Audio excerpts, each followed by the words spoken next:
berdoa. Bapa Surgawi, Bapa Pencipta alam jagat raya, Bapa yang telah mengutus anaknya Yesus Kristus lahir ke dalam dunia untuk menebus dosa-dosa kami di atas kayu salib. Kami bersyukur padamu, kami memuji dan mengagungkan nama-Mu. Sebentar kami akan mendengarkan kebenaran firman-Mu.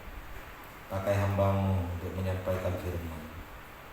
Lembutkan setiap hati kami untuk mendengarkan firman, sehingga menjadi tempat di mana Tuhan hadir, di mana firman Tuhan berbuah dan menjadi berkat di tengah-tengah dunia ini. Terima kasih Tuhan. Kami serahkan semua ini dalam tangan-Mu. Dalam nama Tuhan kami Yesus Kristus kami berdoa. Amin. Baik, mari kita buka firman Tuhan kita dalam Injil Lukas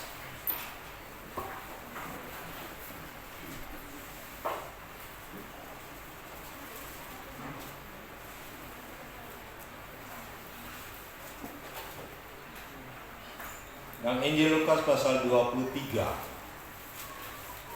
ayat 44 hingga 49.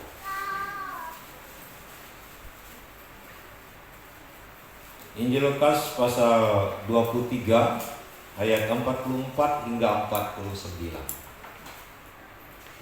Kalau sudah dapat, mari kita secara bergantian membaca ayat firman Tuhan ini. Judulnya Yesus mati. Ketika itu hari sudah kira-kira jam 12. Lalu kegelapan meliputi seluruh daerah itu sampai jam 3.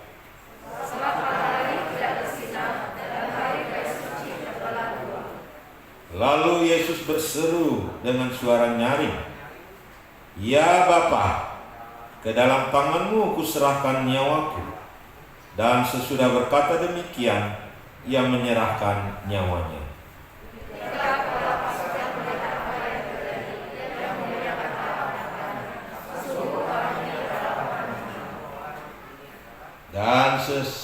Dan sesudah seluruh orang banyak yang datang berkerumun di situ untuk tontonan itu, melihat apa yang terjadi itu, pulanglah mereka sambil memukul-mukul diri.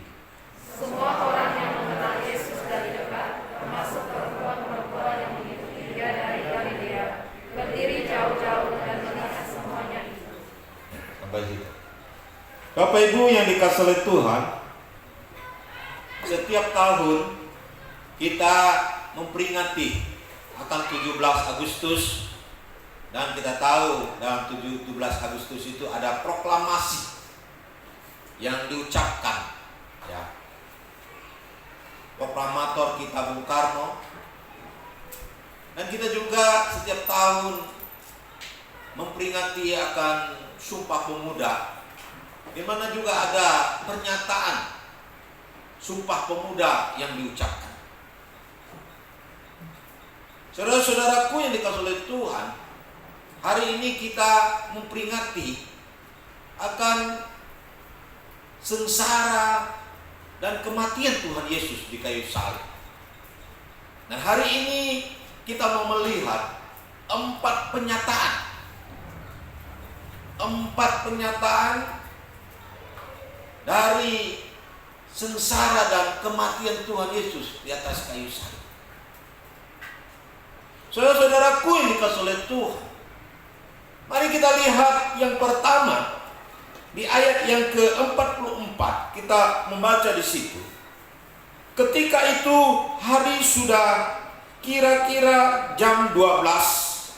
Lalu kegelapan meliputi seluruh daerah itu sampai jam 3. Sebab matahari tidak bersinar dan tabir bait suci terbelah 2. Penyataan apakah yang pertama ini, saudara? Saudara-saudaraku dikasihi oleh Tuhan, ketika itu terjadi yang namanya sebuah kegelapan di seluruh daerah itu. Tentu daerah itu bukan hanya di bukit Golgotanya, tapi juga di Yerusalem. Dan saudara-saudaraku yang dikasihi oleh Tuhan, kegelapan yang meliputi daerah itu adalah kegelapan yang menjadi fenomenal dari alam yang radikal, saudara-saudara. Alkitab mengatakan matahari tidak bersinar, saudara-saudara. Memang tadi film yang kita lihat itu mungkin ada awan yang gelap menutupi matahari yang sedang bersinar. Tapi Alkitab tidak mengatakan ada awan yang menutupinya. Di situ Alkitab berkata matahari tidak bersinar. Saya tidak tahu apakah seperti sebuah lampu yang tiba-tiba gelap begitu. Tapi kegelapan ini adalah kegelapan yang fenomenal, kegelapan yang luar biasa. Bukan seperti mau hujan mendung, bukan, saudara. Karena kita melihat nanti ada reaksi kepala tentara yang menyiksa Yesus itu, yang membawa penyaliban Kristus itu, bahkan dia bertobat, saudara. Bahkan orang-orang yang menonton itu sampai memukul-mukul diri mereka ketika mereka pulang. Karena ada fenomenal alam yang ditampilkan oleh Allah waktu penyaliban Tuhan Yesus itu yang radikal sekali. Jadi bukan kegelapan sembarang kegelapan. Mungkin kegelapan yang tidak pernah dilihat oleh manusia, oleh orang-orang pada waktu itu. Karena matahari tiba-tiba tidak bersinar, saudara-saudara. Saudara-saudaraku yang dikasihi oleh Tuhan Yesus, karena anak Allah sedang disiksa, karena anak Allah sedang tergantung di atas kayu salib, maka kegelapan meliputi seluruh daerah itu, saudara. Memang ada yang menafsirkan bahwa Allah menjadi murka, Allah tidak melihat Kristus, sehingga Kristus berkata, Eli, Eli, lama sabachthani. Allahku, Allahku, mengapa engkau meninggalkan aku? Memang ada yang menafsirkan bahwa seluruh dosa umat manusia, dari sejak kecil sampai dewasa, bahkan sampai kekekalan yang akan datang, itu ditumpahkan kepada Kristus pada saat itu. Tapi saya mau melihat dari sisi simbol bahasa. Ketika manusia menyalibkan Kristus dan membuang Yesus, maka terjadilah kegelapan itu. Artinya adalah ketika orang menyingkirkan Kristus dalam kehidupannya, maka kegelapanlah yang mereka dapatkan, saudara.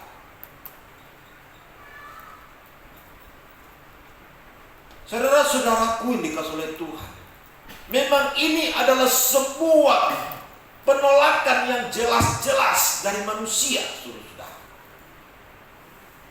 Ini bukan sandiwara yang dibuat, tapi ini adalah sebuah penolakan dari manusia yang jelas-jelas.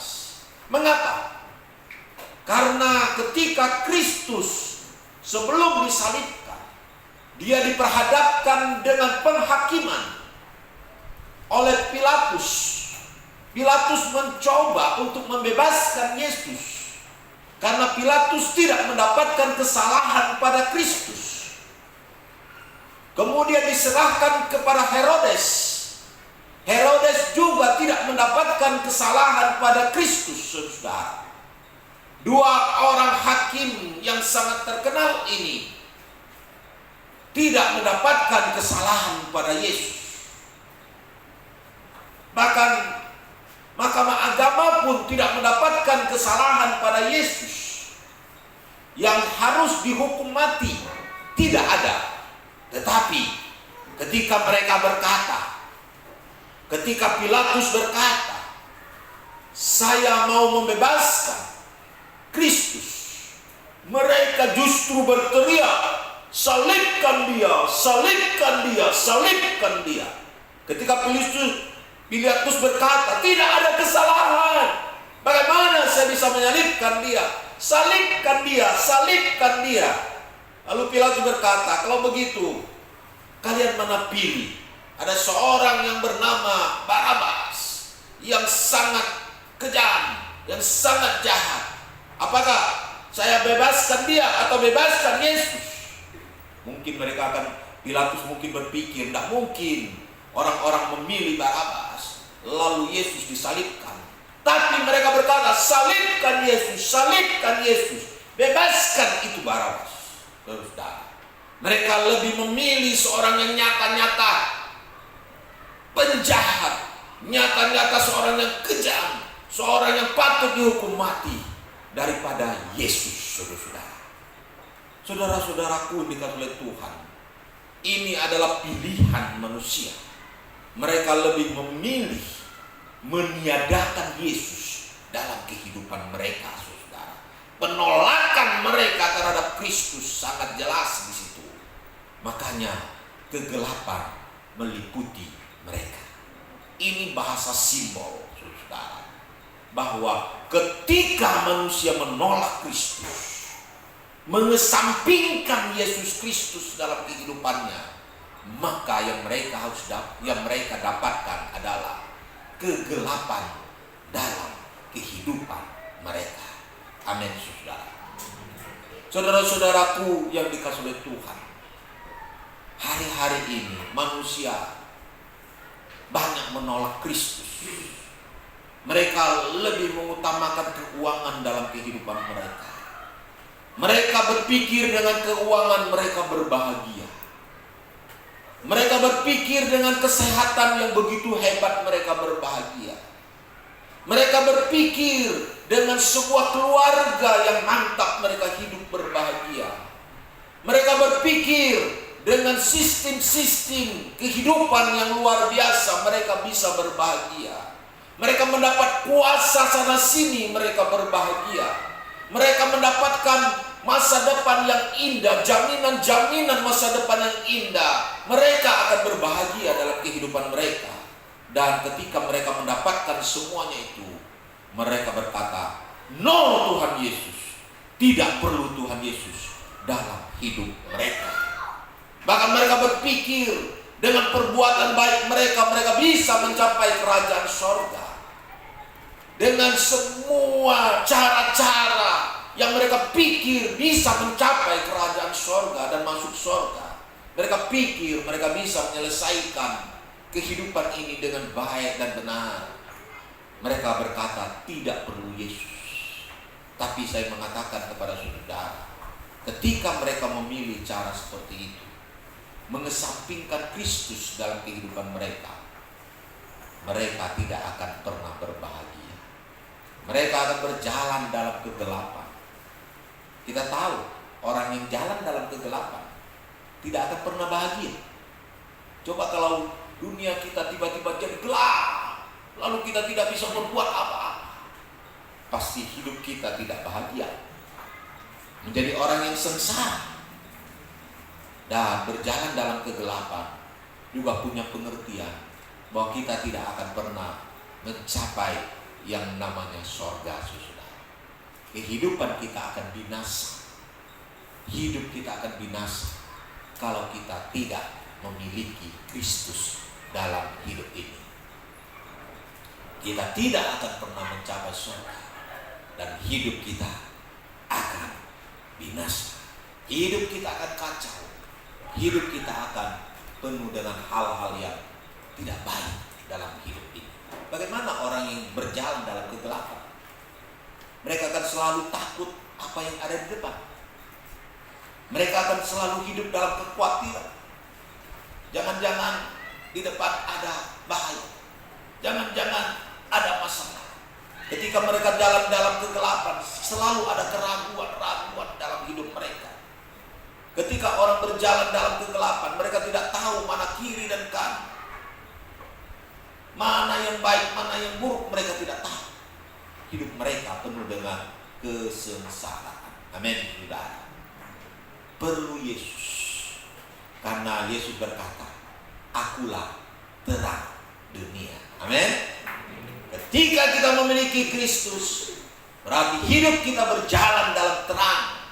Ketika kita memiliki Kristus, berarti kita tidak hidup dan menuju kebinasaan dalam hidup ini. Wo yao Yesus, wo yao Yesus, yung yen wo yao cu Yesus.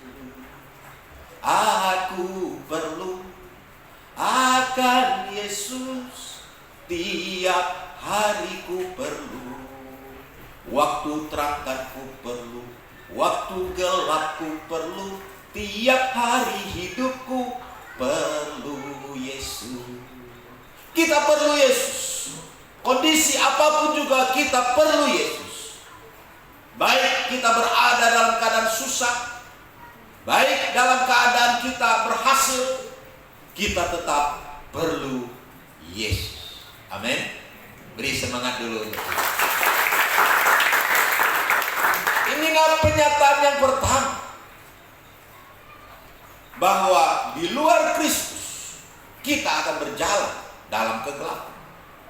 Yang kedua, saudara-saudara, dikatakan tabir baik suci terbelah dua. Penyataan apakah ini? Tabir baik suci menjadi terbelah menjadi dua. Tadi digambarkan dalam film bahwa ada gempa. Memang ada gempa.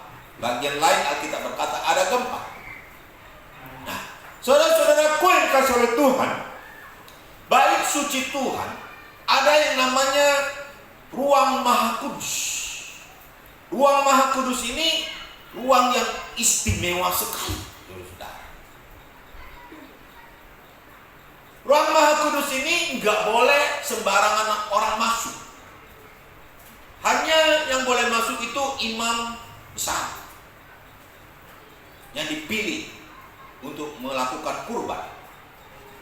Itu pun kalau mau masuk ke dalamnya, mereka harus menyucikan diri, menguduskan diri, mengorbankan domba dan sebagainya, mempersiapkan dalam kekudusan. Dan ketika mereka masuk pun, mereka biasanya dikasih lonceng di kakinya dan dikasih tali, supaya ketika mereka masuk di sana bahaya. Karena kalau terjadi apa-apa dengan mereka, kalau mereka meninggal, orang awam nggak boleh ambil mayat mereka. Kalau mereka meninggal di dalam, mereka hanya bisa ditarik keluar. Tarik keluar saja. Karena ketika berada di Maha Kudus itu, ruang Maha Kudus itu, mereka bertemu dengan hadirat Allah, saudara-saudara, yang muncul. Dan kalau mereka kedapatan penuh dengan dosa, mereka bisa mati, saudara. Nah, dan ini dilakukan hanya 1 tahun sekali, saudara. Imam ini melakukan. Tapi ketika Kristus mati di kayu salib, tirai baik suci Tuhan itu terbelah menjadi dua. Ini menjadi bahasa simbol bagaimana manusia yang tadinya tidak bisa bertemu dengan Allah secara pribadi, sekarang secara pribadi mereka bisa bertemu dengan Tuhan. Para imam yang masuk ke sana menjadi wakil daripada umat untuk bertemu dengan Allah dan memberikan persembahan atau mengadakan kurban, penghapusan dosa dan seterusnya. Tapi hari itu, ketika Kristus mati di atas kayu salib, Kristus membuka tabir dan semua orang bisa datang kepada Tuhan dengan bebas. Ketika Kristus tergantung di atas kayu salib, pendamaian terjadi. antara manusia dengan Allah. Saudara, jalan pendamaian itu diberikan, saudara. Karena manusia adalah orang yang berdosa. Dikatakan ketika Kristus mati pun kita semua dalam kondisi memberontak, kondisi yang berdosa. Kita nggak bisa datang kepada Allah. Dan ketika Kristus mati di kayu salib, Dia menjadi pendamai antara Allah dengan saya dan saudara-saudara. Kita seharusnya menjadi musuh Allah. Kita bukan anak Allah. Kita bukan biji mata Allah. Kita bukan sahabat Allah. Kita nggak bisa panggil Allah sebagai Bapa, nggak bisa. Karena kita adalah orang yang berdosa. Setiap Allah melihat kita, Dia melihat dosa-dosa kita. Dan ketika Dia melihat dosa-dosa kita, kita menjadi musuh Allah. Dan Allah jijik dengan kita. Bagaimana Dia bisa bersekutu dengan kita? Kita adalah orang yang dijijiki oleh Allah. Seperti seorang yang melihat kotoran, saudara-saudara. Bagaimana Allah bisa bersekutu dengan kita? Nggak bisa. Tetapi ketika Kristus mati di atas kayu salib, Kristus membuat semuanya itu berubah. Sehingga ketika kita percaya kepada Yesus dengan sungguh-sungguh, dan ketika kita minta Kristus mengampuni dosa-dosa kita, Allah melihat kita, bukan lagi melihat kita sebagai kotoran yang harus dijijiki, tetapi Dia melihat darah Yesus yang melingkupi saya dan saudara-saudara. Dia melihat Kristus yang mengorbankan tubuhnya untuk saya dan saudara-saudara. Sehingga Allah menjadi berkenan kepada kita. Amin. Sehingga Allah berkenan kita memanggil Dia Bapa. Ketika Allah berkenan mengangkat kita menjadi anak-anaknya. Dan Allah berkenan menjadikan kita mempelai perempuan Kristus. Dan Allah memanggil kita, hai sobatku yang baik. Amin. Karena pengorbanan Kristus di atas kayu salib menjadikan kita memiliki posisi menjadi sahabat Allah, menjadi biji mata Allah. Karena pengorbanan Kristuslah yang membuat kita bisa Immanuel. Amin. Allah beserta kita. Immanuel, Allah beserta kita. Siapa kita bisa disertai Allah? Inilah beberapa pengajaran di luar sana. Tidak mungkin Allah yang suci, Allah yang kudus beserta dengan manusia yang penuh dosa. Ini ditentang habis-habisan oleh saudara-saudara kita di luar. Tidak mungkin. Tetapi karena Kristus mati di kayu salib, segala sesuatu menjadi mungkin. Karena Allah tidak lagi melihat dosa kita. Amin.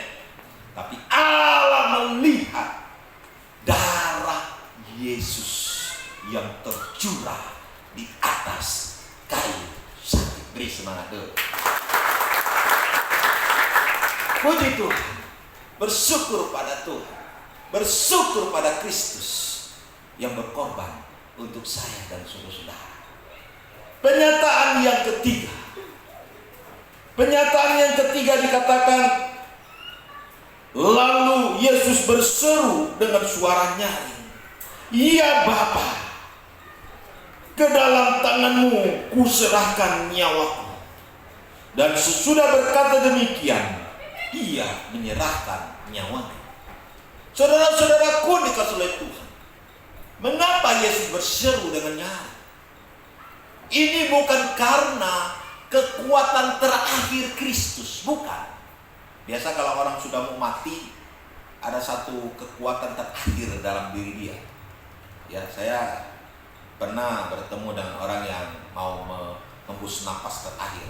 Biasa napasnya menjadi kuat. Nanti gitu. Ini bukan tenaga terakhir Kristus, bukan. Bukan seperti orang yang mau menghembus napas terakhir dan memiliki tenaga terakhir, lalu dia berseru, Bapa, kuserahkan nyawaku. Bukan. Tapi ini adalah penyataan Kristus bahwa dia menang, saudara-saudara. Amin. Beri semangat dulu. Seruan Yesus adalah seruan kemenangan. Bahwa dia menang. Bagian Yohanes dikatakan sudah genap. Sudah selesai, kata Kristus. Bahkan bagian lain juga ada yang mengatakan seruan Yesus, Ali Eli lama sabachthani, dan seterusnya.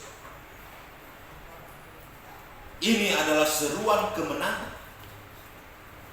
Kristus telah menyelesaikan tugasnya, misinya di atas kayu salib, dan dia menyatakan kemenangannya. Amin. Bahkan ketika dia berkata, kuserahkan nyawaku kepada Bapa. Mengapa bukan diserahkan kepada iblis? Mengapa diserahkan kepada Bapa? Karena iblis tidak berkuasa atas nyawa Yesus. Amin. Iblis tidak berhak mengambil nyawa Kristus. Dan tetap Yesus dengan sukarela menyerahkan dirinya dalam pengorbanan ini. Amin. Kristus bisa saja tidak menerima pengorbanan ini. Yesus bisa saja melarikan diri dari penyiksaan ini. Mengapa dia katakan, ku serahkan nyawa kepada Bapa? Tidak ada seorang pun yang bisa mengambil nyawa Kristus, termasuk manusia manapun, kekuatan manapun, tidak bisa mengambil nyawa Kristus. Hanya Kristus sendiri yang bisa menyerahkan nyawanya. Saudara-saudaraku ini kasih oleh Tuhan, makanya kita puji Tuhan. Pengorbanan Kristus itu betul kasih Allah, bukan karena Kristus terpaksa untuk melakukannya. Amin. Tapi karena sukarelanya dia, karena kasihnya kepada kita, kepada kita semua. Makanya dia berkorban, makanya dia menyerahkan dirinya kepada kita untuk menyelamatkan kita. Kristus berkorban untuk kita. Jangan ada lagi sedikit keraguan pun dalam hidup kita. Hidup kita ini karena anugerah Tuhan. Surga itu karena anugerah Tuhan. Amin. Oleh karena kemurahan Tuhan, ku ada sampai hari ini. Oleh karena kebaikan Tuhan, janjimu terjadi bagiku. Hidup kita karena anugerah Tuhan, karena grace, anugerah Tuhan, karena karis, anugerah Tuhan bagi saya dan saudara-saudara. Amin. Kasih tahu kiri kanan, hidupmu karena anugerah Tuhan. Itulah penyataan yang ketiga. Penyataan yang keempat, dikatakan ketika kepala pasukan melihat apa yang terjadi, ia memuliakan Allah. Katanya, sungguh orang ini adalah orang benar. Dan sesudah seluruh orang banyak yang datang berkerumun di situ untuk tontonan itu, melihat apa yang terjadi itu, pulanglah mereka sambil memukul-mukul diri. Penyataan yang keempat adalah yang terakhir, panggilan pertobatan. Panggilan pertobatan. Ketika Kristus mati di atas kayu salib, ketika kegelapan meliputi seluruh daerah itu, ketika gempa itu terjadi saat itu menjadi panggilan bagi setiap orang yang menonton, setiap orang yang melihat. Bukan untuk bertepuk tangan, hore, bagus ya filmnya ya, bukan.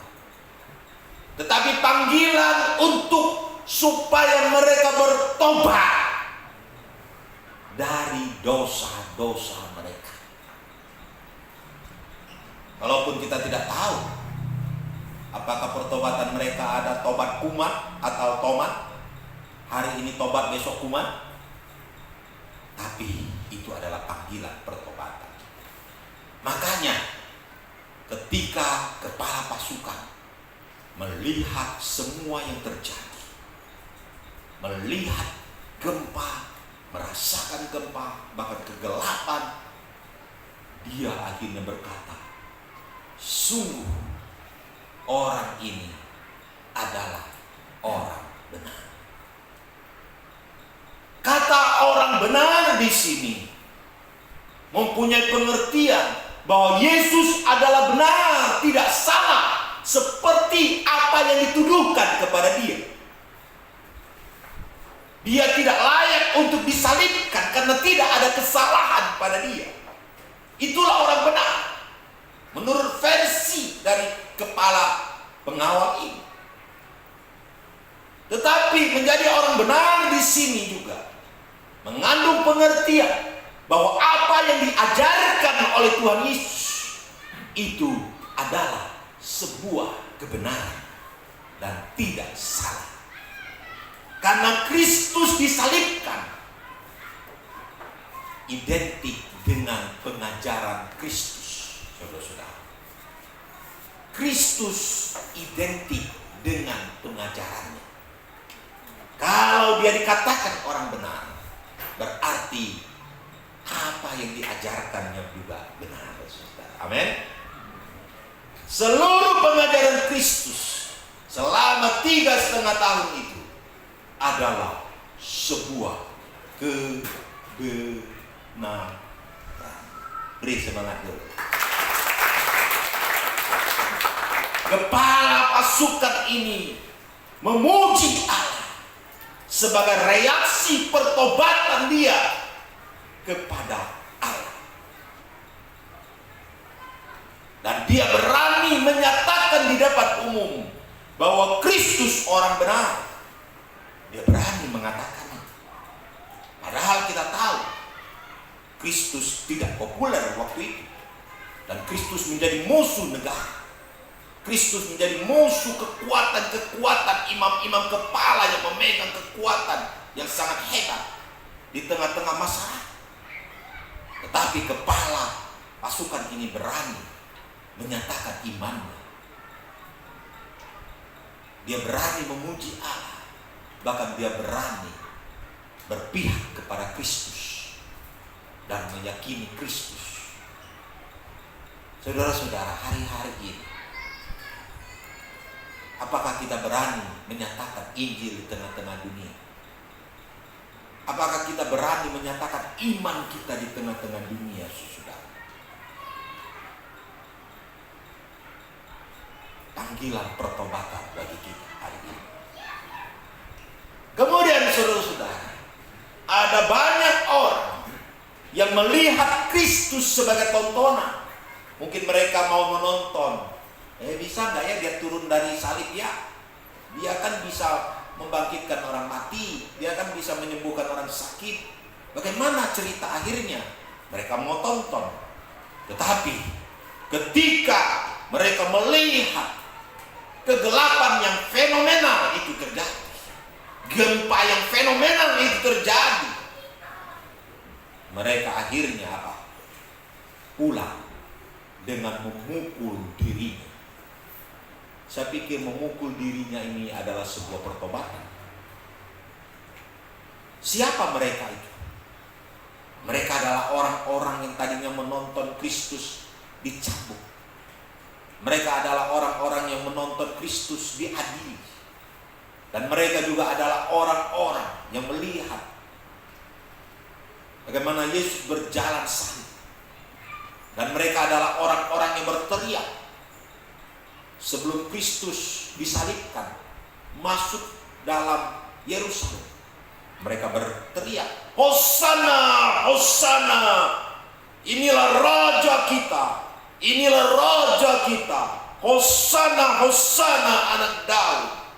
Tapi mereka juga orang-orang yang berkata kepada Filipus, salibkan dia, salibkan dia, salibkan dia. Dalam hitungan hari saja atau hitungan jam saja mereka berubah, saudara-saudara. Makanya saya tidak tahu apakah tobat mereka ada tobat hari ini, tobat besok kuman. Tetapi tetap ada pertobatan di situ. Mereka memukul-mukul diri mereka. Mungkin ada yang memukul dada mereka. Aduh, saya telah salah tadi. Aduh. Mungkin juga ada yang pukul mulutnya. Aduh, tadi saya bilang salibkan dia. Oh, aku berdosa, aku berdosa, aku berdosa. Mungkin juga ada yang memukul tangannya. Oh, tadi saya sudah ambil telur busuk lalu lempar pada Kristus. Mungkin ada yang pukul. Oh, tadi saya telah ludahi dia. Oh, tadi saya telah ngomong yang tidak benar tentang Kristus. Mereka menyesal. Mereka telah berbuat sesuatu terhadap Kristus. Inilah panggilan pertobatan, saudara. Mungkin kita berkata, aku tidak pernah menyalibkan Kristus. Itu benar dalam sisi fisik. Tetapi ketika kita berdosa, Alkitab berkata, engkau telah menyalibkan Kristus kedua kalinya, saudara. Ketika Paulus berjalan ke Damsik, tiba-tiba Kristus datang dalam rupa sebuah bola api. Dan Yesus berkata, Saulus, Saulus, mengapa engkau menganiaya aku? Saulus berkata, siapa engkau? Oh, saya adalah Kristus. Kapan aku menganiaya kamu? Kata Paulus atau Saulus. Tapi Yesus menjelaskan pada dia, ketika engkau membunuh jemaat-jemaatku, ketika engkau memenjarakan mereka, ketika engkau berlaku kasar terhadap jemaat, engkau telah menganiaya aku. Saudara-saudaraku yang dikasihi oleh Tuhan, ketika kita berdosa di hadapan Tuhan, kita menyakiti hati Tuhan. Kita menyalibkan Kristus yang kedua kali. Untuk itu, pada malam hari ini, kita perlu bertobat, saudara. Amin. Kita perlu bertobat. Hati-hati. Ketika fenomena alam yang begitu kuat terjadi dalam hidup kita, seharusnya ini mengajar kita untuk bertobat. Ketika ada tsunami terjadi di Aceh dan sebagainya, di Jepang dan sebagainya, orang-orang, manusia-manusia akhirnya dipaksa untuk bertekuk lutut di hadapan Tuhan. Amin. Dan hari-hari ini, puji Tuhan, terjadi di mana pandemi COVID yang mulai mundur. Tapi kita tidak tahu ke depannya apa yang terjadi. Apakah masih ada varian baru? Tapi saudara, saya melihat video orang-orang berkumpul di tengah-tengah jalan, di mana-mana diskotik, orang berlutut, mengangkat tangan, menangis ketika terjadi pandemi COVID yang begitu kuat. Seharusnya fenomena alam yang begitu kuat terjadi kepada kita membuat kita bertobat di hadapan Tuhan. Amin. Jangan sampai Tuhan memukul kita lebih dalam lagi, baru kita bertobat, saudara. Kalau kita mengalami cobaan, tantangan, pergumulan hidup yang berat, seharusnya membuat kita semakin bertobat di hadapan Tuhan, saudara. Bukan kita menghindar dari Tuhan. Semakin engkau menghindar dari Tuhan, semakin masalah itu menjadi besar, saudara. Mungkin ketika doa-doa kita sepertinya tidak dijawab oleh Tuhan, kita berpikir, untuk apa lagi saya cari Tuhan?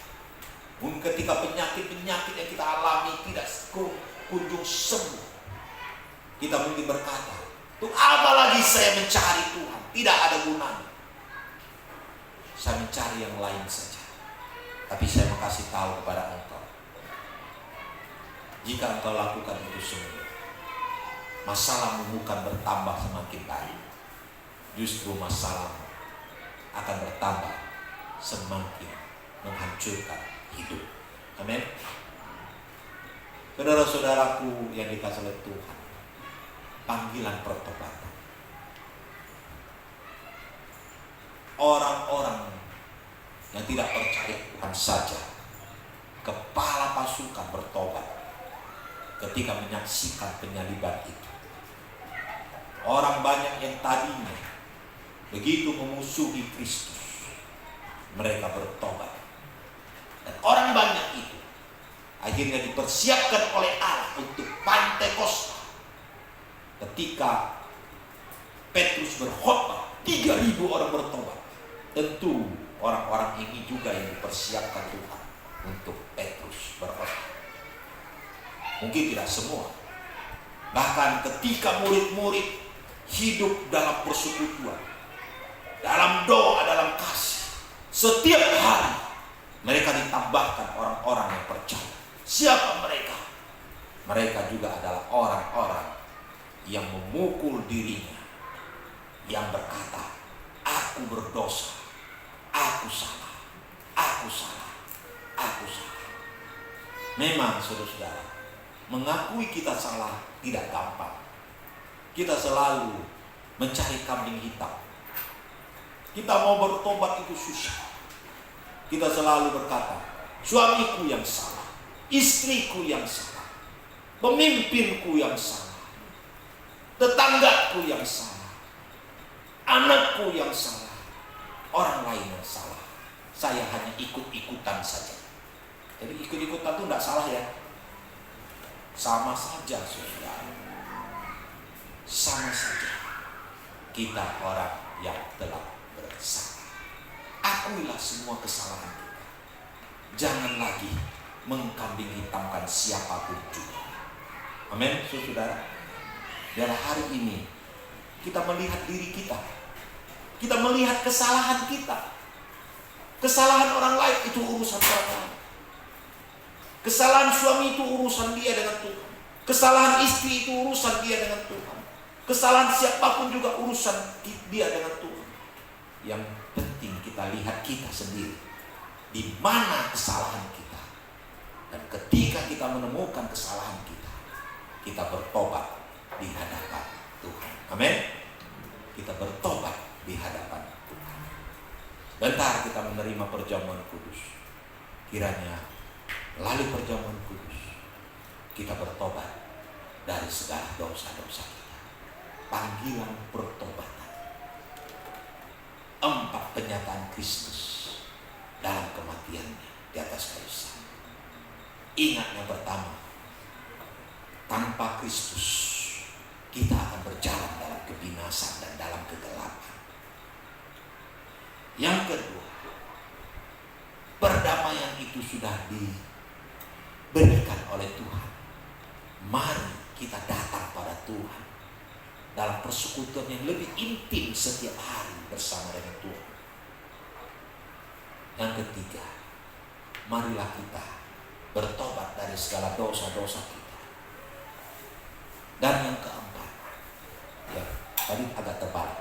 Yang keempat, panggilan pertobatan. Mari kita bertobat. Yang ketiga, kemenangan.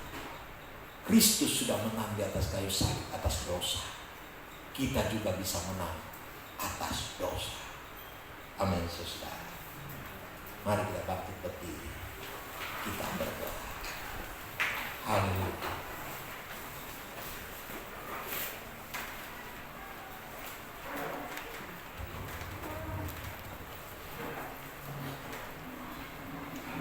Sejauh timur dari barat, sejauh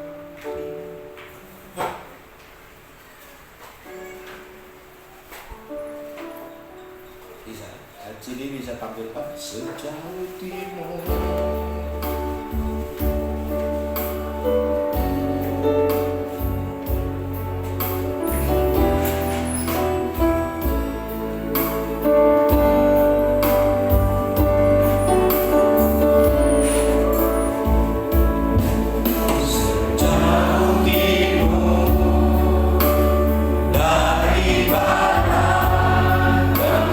Membuat dosa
terjebak engkau dalam dosa.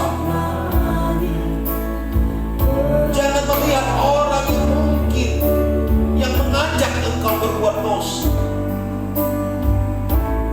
Jangan melihat orang yang menyebabkan engkau berdosa. Jangan. Lihatlah kepada dirimu sendiri, supaya engkau bisa bertobat dari dosa, mengakui dosa-dosa. Lihat kesalahan, lihat kelemahan, lihat kebodohan, lihat pemberontakanmu kepada firman Tuhan. Tidak usah menghakimi orang lain. Lihatlah dirimu dalam terang firman Tuhan. Akuilah dosa-dosamu di hadapan Tuhan. Sebelum Tuhan lebih keras menghakimi engkau, sebelum fenomena alam lebih keras menghantam engkau, bertobatlah di hadapan Tuhan. Bertobatlah.